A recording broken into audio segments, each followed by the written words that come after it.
BookTube, it's Eleanor here, and I'm here to do my weekly Friday reads and a wrap up of what I've read this week and also what I'm thinking of reading next week.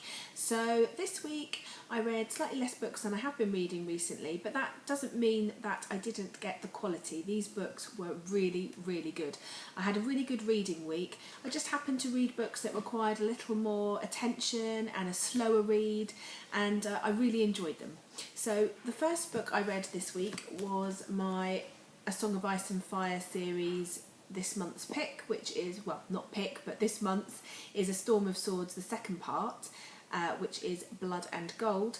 And I'm reading this as part of the BookTube Reading Buddies, and we are making our way through the whole series, so next month will be A Feast for Crows. And I commented when I was reading this, every month I put off reading this book, my Game of Thrones book. For some reason every month I seem to forget that how good it is and how fast paced and how fun, and I seem to think it's going to be heavy going and that I'm not going to enjoy it, and I just, every month I'm surprised, and I need to start watching my own videos and telling myself that it's going to be a really good read, because it's always really, really good. And I can say that this one in particular really did live up to the hype. It was the best book in this series so far. I gave it 5 stars. Obviously I can't tell you much about the storyline for this particular book because it would contain a lot of spoilers. It's got an enormous cast of characters, and I'm sure some of you have watched the TV series if you've not read the books as well. My favourite character is still Tyrion Lannister. I absolutely love him. I just think he's really witty and funny, especially when he's constantly being bullied and targeted because of his dwarfism. I think underneath him there is an honourable side.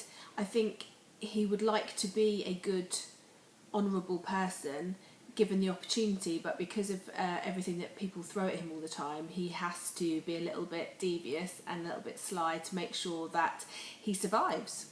I felt like this book really picked up the pace of the story. I'd been waiting for that book to just really get going and to really pick up the pace, and this one definitely did. And the characters started to show their true colours.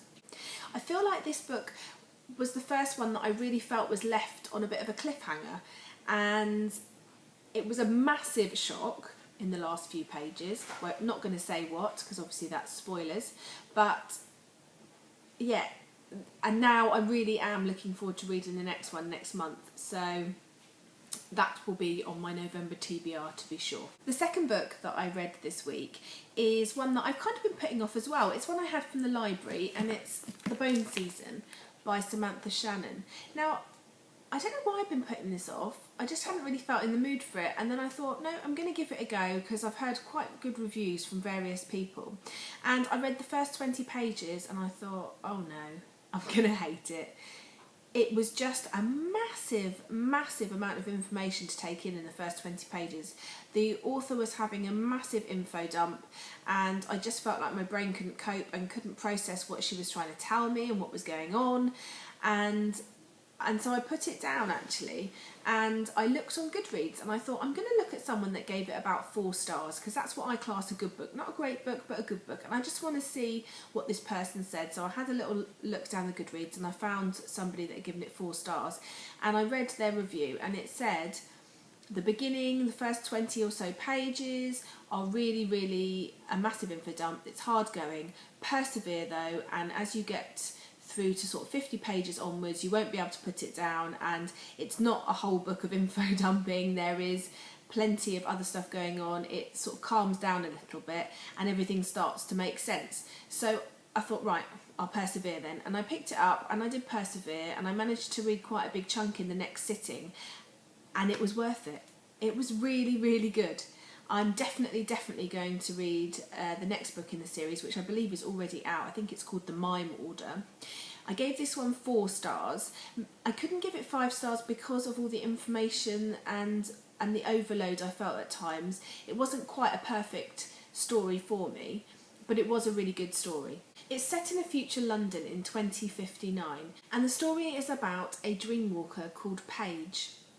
Now, dreamwalking means that she can go into the ether, which is the sort of other space, and she can walk through other people's dream landscapes. In her world, she is quite powerful. She's one of the most powerful types of clairvoyant, or voyants as they're called in this. Her type of people, clairvoyants, are outlawed in this particular society, and they're hunted by the Syndicate. Paige is part of a gang called the Seven Dials, which is a part of the criminal underworld of this London, and they use their powers to steal and to con people and to basically get one up on each other and also on the Syndicate. Jackson is Paige's mime lord, so her boss, and he's the boss of her particular sector. So there's different sectors with different lords or bosses or criminal bosses. One day, Paige is captured, and I'm not going to say anymore. Because I really think that to get the most out of it, you need to read it, and I don't want to spoil it for anyone. So that is the basic idea of the plot. And what happens after she's captured is a really exciting roller coaster ride. I really liked Paige. She was a really well-rounded, thought-out character.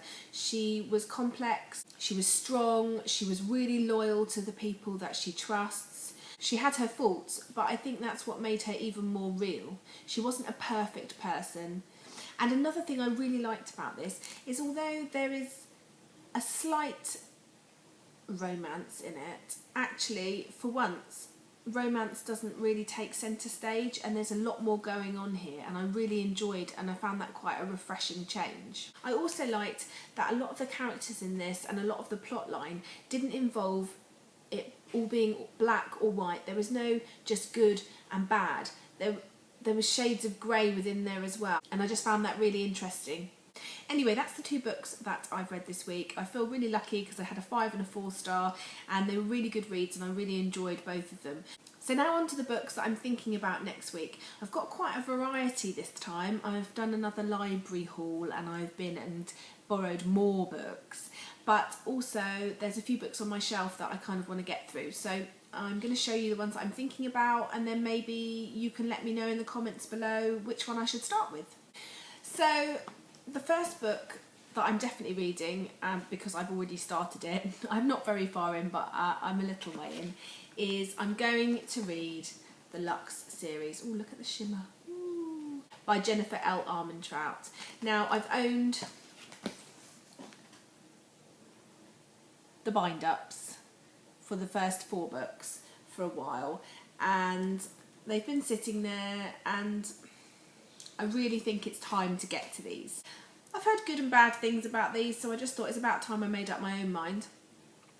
I think they're about a girl, and she moves to a new town, and an alien lives next door, and actually that's really all I know about it. So I'm going to read these, and if I enjoy them, I'll pick up the last one and, you know, get the series read and just see what I think, and I can let you know next week. Other than that series, I've got 4 books that I'm sort of thinking of, or that have caught my attention. I think I might be one of the only people that never had to read 1984 by George Orwell, either for school or hasn't chosen to read it later in life. So I thought, I've heard a lot of things about George Orwell recently on various people's channels, and I really like the idea behind this story, so I want to give it a go. Really, I don't know much about it other than it's sort of a Big Brother type scenario. So I'm going to go into it a little bit blind, but I'm hoping to enjoy it, and it's just another one sort of cross off my list.